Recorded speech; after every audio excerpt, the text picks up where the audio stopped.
yoshlar bilan ishlamaydigan, yoshlarga qaramaydigan umuman hokim kerak.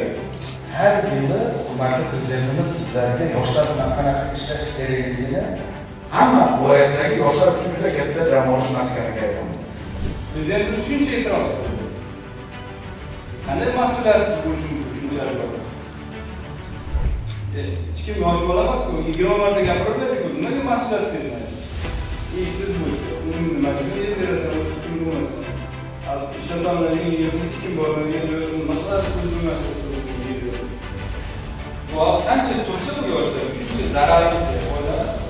Ishlatmaydi, hamma qo'liga solib turadi. Suv yo'q, suvda bo'ladi. O'sha yetakchilar hammasini o'tirishga bersin, bandlik ta'minlaydi.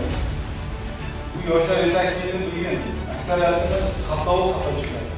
Boshqalar gражданский tayyorlagan, formadan bo'lgan, prezidentimiz komandada, oliy boshqarma selektorlar atalab bitta tushuntiradi.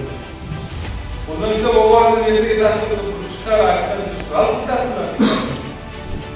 Hech bo'lmasa maktab bitirgach ingliz tilini bilsa, kompyuter o'rganib, Rossiyaga yurmaydi deb qanun 10 ming yilni turgan mahallalar mumkin.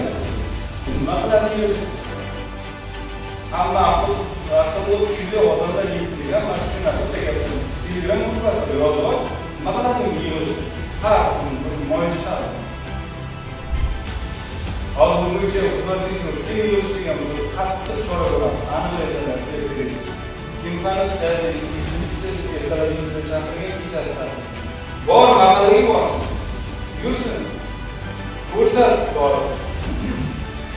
Odamlar qiziqib kirib kitob olsin, sotib olsin, o'qisin. Hammasini butun dunyodagi analogik kutubxonalar eng birinchi masala. Hamma shuni o'zida his qilishi. Har kuni shug'ullanadi.